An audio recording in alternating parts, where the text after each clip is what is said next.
జీవం అంటే ఏంటో తెలియదు, ఆశీర్వాదం దీవెన అంటే ఏంటో తెలియదు, మేలంటే ఏంటో తెలియదు. భ్రమలో బ్రతుకుతున్నాం మనం.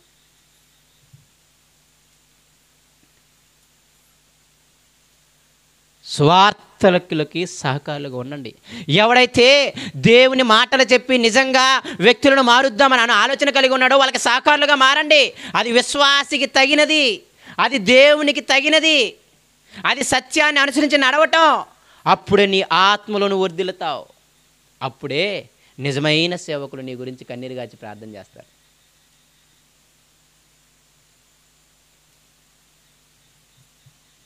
అయితే రెండో మాట చెప్పి నేను ముగిస్తాను. ఇక్కడ ఇంకొక లిటుకు ఉంది. ఎటువంటి సువార్థికులను చేర్చుకోవాలి, ఎటువంటి సేవకులను చేర్చుకోవాలి. ఇక్కడ లక్షణాలు కూడా చెప్పాడు ఆయన. ఎవన పడితే అని చేర్చుకుంటూ ఒప్పుకోడు ఆయన. మళ్ళీ ఎటువంటి సువార్థికులను చేర్చుకోవాలయ్యా, ఎటువంటి సేవకులను చేర్చుకోవాలయ్యా, ఎటువంటి వారికి మేము పరిచయం చేయాలి అంటే మొదటి క్వాలిఫికేషన్ ఏంటి తెలుసా? 7వ వచనానికి రండి.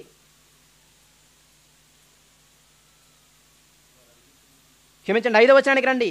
వారు పరదేశులైనను సహోదరులుగా ఉన్నవారికి నీవు చేసినదల్లా విశ్వాసికి తగినట్టు చేయుచున్నావు. వారు నీ ప్రేమను గురించి సంఘం ఎదుట సాక్ష్యం ఇచ్చిరి. తర్వాత మాట చూడండి. ఆ వెళ్ళిన వారు ఉన్నారే, ఆ సువార్థికులు ఉన్నారే, ఆ దేవుని పని చేసే వాళ్ళు ఉన్నారే, వాళ్ళు ఎవరంటే తెలుసా? అన్యజనుల వలన ఏమీ తీసుకొనక ఆయన నామము నిమిత్తం బయలుదేరారంట. మొదటి క్వాలిఫికేషన్ ఏంటి తెలుసా? వాళ్ళ సువార్త ఇంటింటికి వెళ్ళి చేయడం వెనక ఉద్దేశం ఏమో కూడా తెలుసా? పాస్టర్ గారు అనగానే ఇంటికి వెళ్ళంగానే డబ్బులు చేతుల్లో పెడతారు. అవునా కదా? మీకు తెలిసే లేదో, అన్యుడికి కూడా ఆ విషయం తెలుసు. అవునా కదా? నిజమే. మా మాదలవారి గూడెంలో ఎక్కువ అన్నిలే ఉంటారు.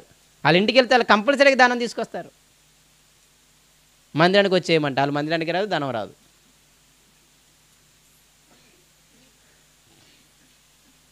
అంటే సువార్త చేసేవారి వెనక ఉద్దేశం ఒకటి ఉంటుందంట.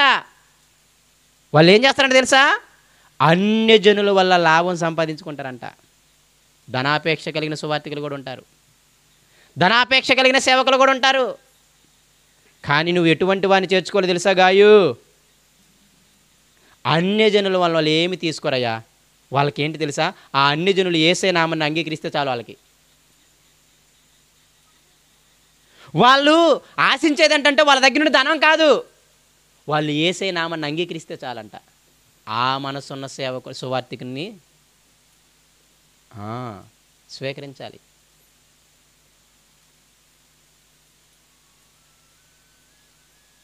ఆ మనసున్న సువార్థికుని స్వీకరించాలి. వాడికి ధనాపేక్ష ఉండకూడదు.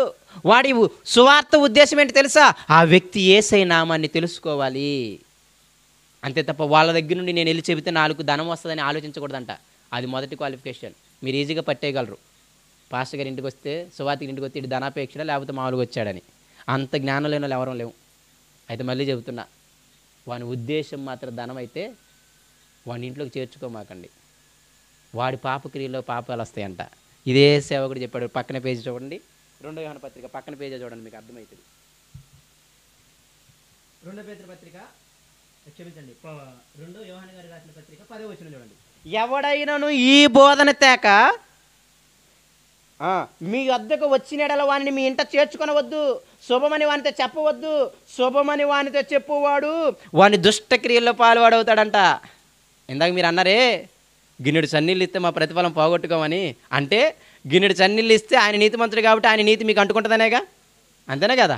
అందుకని ఇచ్చేది మీరు ఇంకెందుకనన్నా. ఇదిగో ఆయన సువార్త చేస్తే నేను కూడా ఏమవ్వాలి? సహకారిని అవ్వాలనే ఉద్దేశంతోనే కదా నువ్వు నీళ్ళు ఇచ్చేది. సత్యానికి సహకారులకు అవటానికే కదా మీరు నీళ్ళు ఇచ్చేదైనా, ఆహారం పెట్టేదైనా, ఏ ధనం ఇచ్చేదైనా దేనికోసం చెప్పండి మీరు? ఆ సేవకుడు, ఆ సువార్థికుడు సువార్త చేస్తున్నాడు కాబట్టి, ఆ సత్యమైన పని చేస్తున్నాడు కాబట్టి, దానికి సహకారులు అవ్వటానికి, దానికి జత పని వారిని అవ్వటానికి నేనేం చేస్తున్నా? నా సంపాదనలో ధనమునిచ్చి వాళ్ళని చేస్తున్నా. అంతేనే కదా? అంటే సగం ఏం రావాలి నీకు? ఆశీర్వాదం రావాలనే కదన్నా. మరి ఇప్పుడు దొంగ బోధకుడు వచ్చాడు అనుకోండి, ధనాపేక్ష సువార్థికుడు వచ్చాడు అనుకోండి, వాడికి కూడా బాగా భోజనం పెట్టి ఆ, ఉన్న విశ్వాసులని ఆ సువార్త చేయాల్సిన ఆ అన్యుల జనులకు వాళ్ళకి పాపం ఇంకొంచెం చెడగొట్టి వెళ్ళిపోతాడు ఆడు ధనం తీసుకొని. అప్పుడు వాడి దుష్టక్రియలు ఏమొస్తాయంట? నీకు కూడా పాలు వస్తాయంట. అది అన్నప్పుడు ఇది న్యాయమేనే కదా? ఎవరైతే ఆశీర్వాదాన్ని చెబుతున్నాడో అదే సంఘ పెద్ద, ఆ వ్యక్తి సరైనడు కాకపోతే నీకు దుష్క్రియల్లో కూడా పాలితం వస్తుందని చెప్తున్నాడు.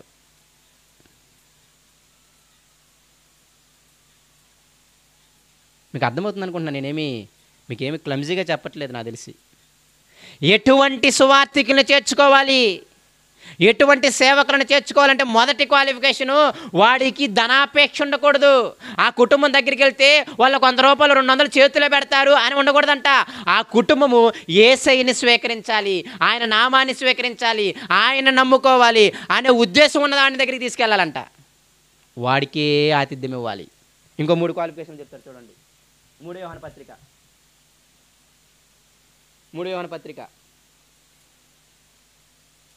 12వ వచనము. దేమేత్రియు ఆల్రెడీ ఒకరిని తీసుకెళ్లారు కదా, కొందరిని ఈయన స్వీకరించాడా లేదా? కొందరికి ఆతిథ్యం ఇచ్చాడా? మళ్ళీ యోహాను గారు ఖాళీగా ఉండట్లేదంట, ఈసారి ఇంకొక వ్యక్తిని పంపిస్తున్నాడంట. ఆయన కూడా నువ్వే స్వీకరించని. ఇంతకుముందే 7 మందిని పంపించారు, వాళ్ళకి చక్కగా ఆతిథ్యం ఇచ్చి వాళ్ళు మళ్ళీ తిరిగి పంపించారు. తర్వాత వాళ్ళ సంఘం ముందు గాయ గురించి బాగా సాక్ష్యం ఇచ్చారు. ఇప్పుడు దాన్ని ఆసరాగా తీసుకొని ఆ యోహాను గారు ఏమన్నారు తెలుసా? ఇంకో దేమేత్రి అనే సువార్థికుని కూడా నేను పంపిస్తున్నా, ఆయన కూడా చేర్చుకొని ఆయన కూడా సువార్థికులు నువ్వేం చేయాలి, సహకారిగా ఉండు అంటున్నాడు. అయితే ఆ దేమేత్రి ఎటువంటి వాడంటే ఆయన చెబుతున్నాడు యోహాను గారు. ఎటువంటి వాడంటే మొదటి పని, అందరి వలనను సత్యము వలనను మంచి సాక్ష్యము పొందినవాడు, మేము కూడా అతనికి గురించి సాక్ష్యం ఇచ్చుచున్నాము, మా సాక్ష్యము సత్యమైనదని నీ వెరుగుదువు. రెండో క్వాలిఫికేషన్ ఏంటి తెలుసా? వాడు అందరి దగ్గర నుండి మంచి పేరు పొంది ఉండాలి. ఆ సువార్థికునికి మనుషులందరి దగ్గర ఏముండాలంట? మంచి పేరు ఉండాలి. వాడే తాగుబోతు, వాడే తిరిగిపోతూ, వాడే తిట్టుబోతు అనుకున్నాడు అనుకోండి, ఆయన్ని మీ ఇంట్లో పెట్టేసి ఆయన సువార్త తీసుకెళ్ళారనుకోండి, సువార్త ఎవరైనా చేస్తారా, లేకపోతే ఇంక మీకు ఇంకొంచెం పేరు చెడగొడుతుందా? రెండో క్వాలిఫికేషన్ ఏంటి అంటే వాడు మనుష్యులందరి వలన ఏం పొంది ఉండాలి? మంచి సాక్ష్యం పొంది ఉండాలి. మూడో క్వాలిఫికేషన్ ఏంటి తెలుసా? సత్యము వలన కూడా సాక్ష్యం పొంది ఉండాలి. అంటే బయట మనుషుల వల్ల కూడా వాడు మంచోడని పేరు పెట్టుకోవాలి. రెండోది వాక్యంలో ఉంది, ఈ వాక్యానుసారమైన జీవితం కూడా అతనికి ఉండాలి. ఇంకా మాట చెప్పాలంటే ఈ వాక్యం కూడా అతనికి తెలిసి ఉండాలి. సువార్తికుడని బోర్డు వేసుకుంటే సరిపోదు, యేసయ్య పేరు జపిస్తే సరిపోదు. సువార్తికుడికి ఏం తెలిసి ఉండాలంటే లేఖనాలు తెలిసి ఉండాలి. పౌలు గారు సువార్తికుడేనా? అతనికి మంచి సాక్ష్యం ఉందా? ఎక్సలెంట్ సాక్ష్యం ఉంది. మంచి జ్ఞానం ఉందా? వాక్యం మీద పట్టుందా? గమలీయుల దగ్గర చక్కగా ధర్మశాస్త్రం అంతా పిండి చేసినోడు. సువార్తికుడికి బయట సాక్ష్యం ఉండాలి, సంఘంలో సాక్ష్యం ఉండాలి, నెక్స్ట్ వాక్యము కూడా తెలిసి ఉండాలి. సువార్త చేయడం తెలిసి ఉండాలి. ఎలా పడితే అలా పడితే నవ్వుతారు మనల్ని చూసి. ఈనాడు యేసయ్యని సరిగ్గా పరిచయం చేయడం రాకే సువార్తని నవ్వుల పాలు చేసింది మనమే, వేరే వాళ్ళు కాదు.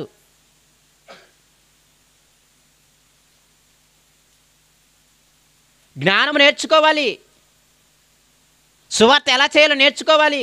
పౌలు గారు సువార్త చేశారు కదా, ఆయన ఎలా చేశాడు, ఏమని ప్రకటించాడు, ఎవరి గురించి ప్రకటించాడు, తొంగి చూస్తే అపోస్తుల కార్యాలు ఇన్ని ఉంటాయి. మనకి తీరిక లేదు, కానీ సువార్త చేసేయాలి.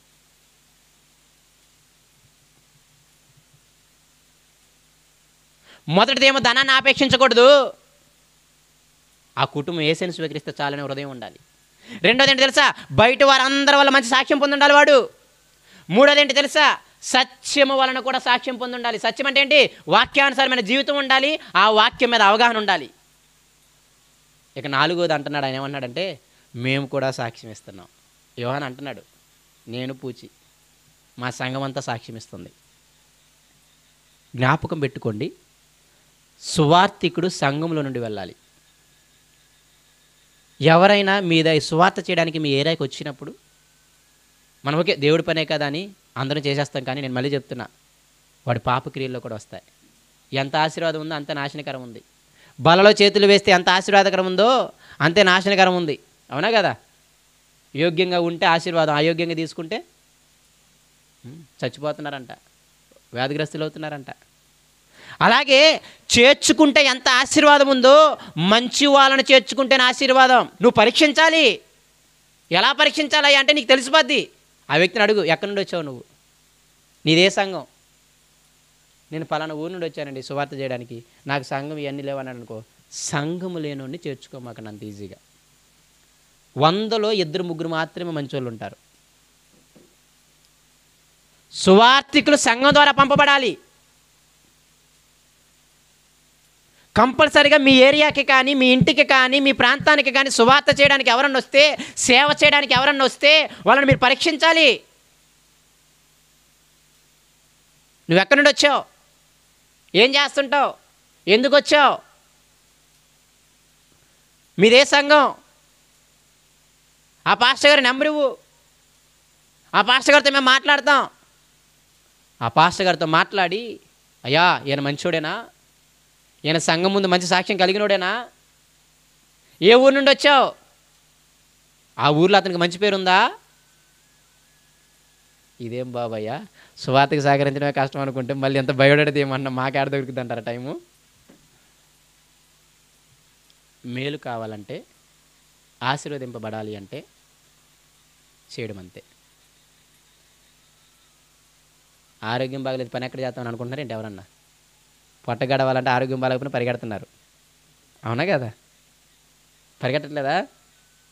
డ్వాక్రా రాగానే పరిగెత్తేస్తారు మీకు ఆరోగ్యం బాగాలేకపోయినా.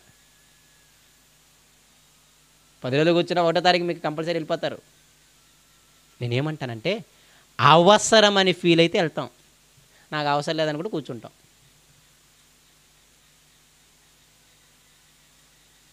నిజంగా ఎవరైనా నమ్మకూడదు. ఇదే యోహాను గారు దొంగ బోధకుల గురించి చాలా ఎక్సలెంట్గా రాస్తారు. 1 యోహాను పత్రిక చదవండి. ఏ ఆత్మని మీరు నమ్మక, ఏంటంట 1 యోహాను పత్రిక 4వ అధ్యాయం చదవండి. ఏ ఆత్మని మీరు నమ్మకూడదు. వాని మాట తీరు మీరు చూడాలి, వాని నడవడి చూడాలి, వాడి ఉద్దేశం ఏంటో చూడాలి, వాని సంఘం ఏంటో చూడాలి, ఆ సంఘంలో వచ్చే విశ్వాసాలు ఏంటో చూడాలి. ఇన్ని చూడక మనం ఏమవుతున్నాం తెలుసా? చాలా దెబ్బలు తిని పాస్టర్లు అందరూ దొంగలు అంటున్నాం. అంతేనే కదా? చాలామంది మోసపోయారు తెలుసా? పాస్టర్ గారు అని మేము అవకాశం ఇస్తే చాలా పాడు పనులు చేసే వాళ్ళు ఉన్నారు. దేవుడికి తప్పు కాదు, మీకు శ్రద్ధ లేదు. ఒక చీర కొనుక్కున్నప్పుడు డాగులు ఉండలే చూడవేంటి, వద్దన్న చూస్తావు, ఎవడు చెప్పక్కర్లే.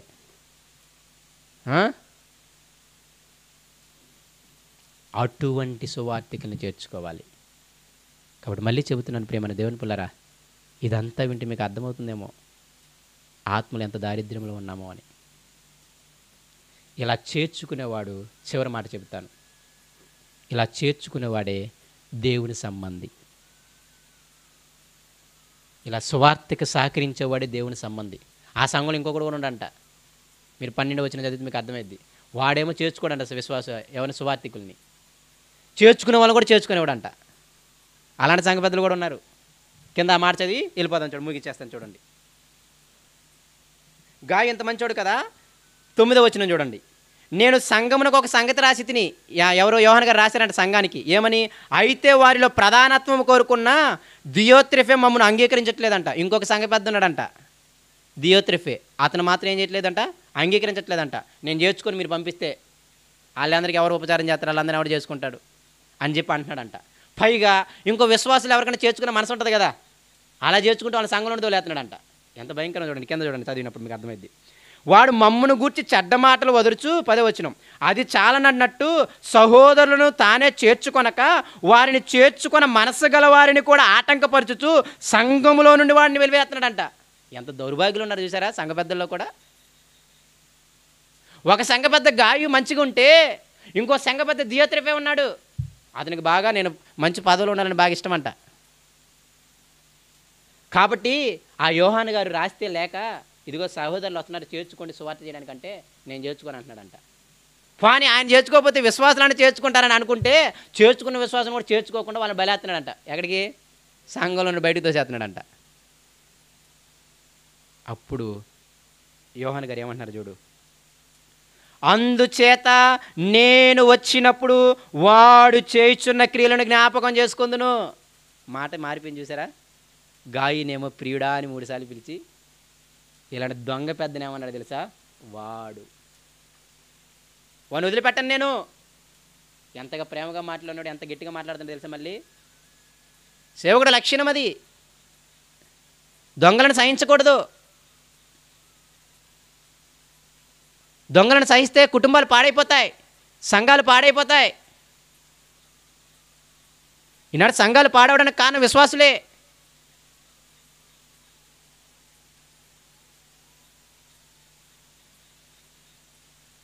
ఎంత ప్రేమ కలిగినవాడు అంతే కఠినం కలిగినవాడు. వాడి సంగతి నేను చూస్తాను, వస్తాను. సంఘానికి నేను వస్తాను, వాడి సంగతి చూస్తాను. అయితే 11వ వచనం, ప్రియుడా చెడు కార్యమును కాక మంచి కార్యమును అనుసరించి నడుచుకొనుము. మేలు చేయువాడు దేవుని సంబంధి, కీడు చేయువాడు దేవుని చూచునుడు కాదు. అయితే నీవు మాత్రం నాకు ప్రియుడివి. నువ్వెవరి సంబంధం తెలుసా? అది మేలు చేయవాడే దేవుని సంబంధి. ఏంటయ్యా మేలు అంటే? సత్యాన్ని అనుసరించి నడవటం. ఏంటయ్యా సత్యాన్ని అనుసరించి నడవడం అంటే? సువార్త చేసే, నిజముగా సువార్త చేసే వారికి సహకారులుగా, జతపని వారిగా ఉండటము, సత్యాన్ని అనుసరించి నడవటము. అలా చేయడం వల్ల ఆత్మలో వర్ధిల్లుతారు. అలా వర్ధిల్లితే ఆ సేవకుడు ఏమని చేస్తాడు తెలుసా? అయ్యా ఆ వ్యక్తి ఆత్మలో బాగా వర్ధిల్లుతున్నాడయ్యా, కానీ అతనికి అనారోగ్యం ఉంటుందయ్యా, తనకి తినడానికి ధనం ఉండట్లేదయ్యా, తనకి సరైన ఉద్యోగం లేదయ్యా, తన పాపకి సరిగ్గా మ్యారేజ్ అవ్వటం లేదయ్యా అని చెప్పి తెలిసినప్పుడు ఏం చేస్తాడు తెలుసా? మిగతా అన్ని విషయాల్లో కూడా వర్ధిల్లులాగున, సౌఖ్యముగా బ్రతుకులాగున నేనేం చేస్తాను? ప్రార్థిస్తానయ్యా నీ గురించి అన్నాడా లేదా?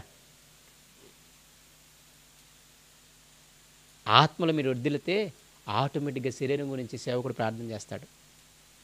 అది బాధ్యత. యేసయ్య ఓల్ని వాక్యం చెప్పడానికి రాలేదు. కుష్ఠరోగులను బాగుపరిచాడు, దెయ్యం పట్టి వాళ్ళని బాగుపరిచాడు, శరీర అవసరాలు తీర్చాడే లేదా? సేవకుడు బాధ్యత. ప్రియమైన దేవుని పిల్లరా, సంఘము శరీర అవసరాల గురించి కూడా ప్రార్థించాలి. కానీ అది ఎప్పుడు జరుగుతుందంటే మీరు ఆత్మలో వర్ధిల్లుతున్నప్పుడు. అప్పుడు మీరు చెప్పకపోయినా వాళ్ళే జ్ఞాపకం చేసుకొని చేస్తారు. ఇలా చేయడం వల్ల ఏంటో ఉపయోగం అంటే వాళ్ళు అడిగిందల్లా దేవుడు ఇచ్చేస్తాడు. ప్రియమైన దేవుని పిల్లరా, ఆ యోహాను గాయ గురించి అడిగాడు కదా, కంపల్సరీగా ఆ రోగాన్ని తీసేసి ఉంటాడు. ఇప్పుడు అంత ఆశీర్వాదం అన్నమాట. ఇప్పుడు మనం ఆత్మలో వర్ధిల్లినప్పుడు. అంటే ఏంటి? సత్యాన్ని అనుసరించి నడవటం. అంటే ఏంటి? సువార్థికులకి, నిజమైన సువార్థికులని, సేవకులకి సహకారులుగా, జతపని వారిగా ఉండటం.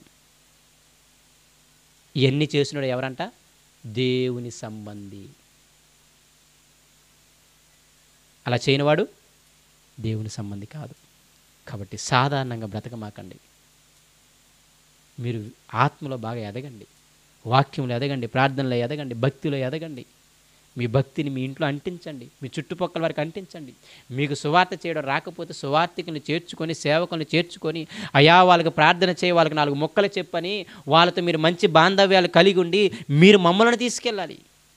అది మీ బాధ్యత.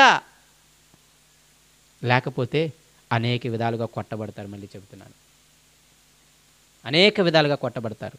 ఎందుకంటే మీరు బాధ్యతను విస్మరించారు. మిమ్మల్ని సువార్త చెప్పమనట్లేదే, మిమ్మల్ని బైబిల్ మొత్తం చదివి చెప్పమనట్లేదే. దేవుడు కూడా పక్షపాతం కాదు. మీరు పనులు చేసుకోవాలని, మీ కుటుంబాన్ని పోషించుకోవాలని ఆయనకు తెలుసు. అందుకే మాలాంటి వాళ్ళని ప్రత్యేకంగా నియమించి ఈ పని మీద పెట్టింది. మీరు 2-3 గంటలు చదివి చెప్పగలరా? మీ పనులు ఏమైపోతాయి, మీ కుటుంబాలు ఏమైపోతాయి. అందుకే దేవుడు అన్నాడు, అలా వాళ్ళని కొందరినే పెట్టాను నేను. వాళ్ళని చేర్చుకుని వాళ్ళకి సహకారులుగా ఉండండి చాలు, వాళ్ళకి ద్వారాలు తెరవండి చాలు. దయచేసి ఇలాగుండి మనందరం ఆశీర్వదింపబడదాం. దేవుడు చిన్న మాట దీవించిన గాక. కళ్ళు మూసుకుంటే ప్రార్థన చేసుకుందాం. పరిశుద్ధుడా, ప్రేమ కలిగిన మా తండ్రి, నీ కొందనాలు, నీకు స్తోత్రాలు.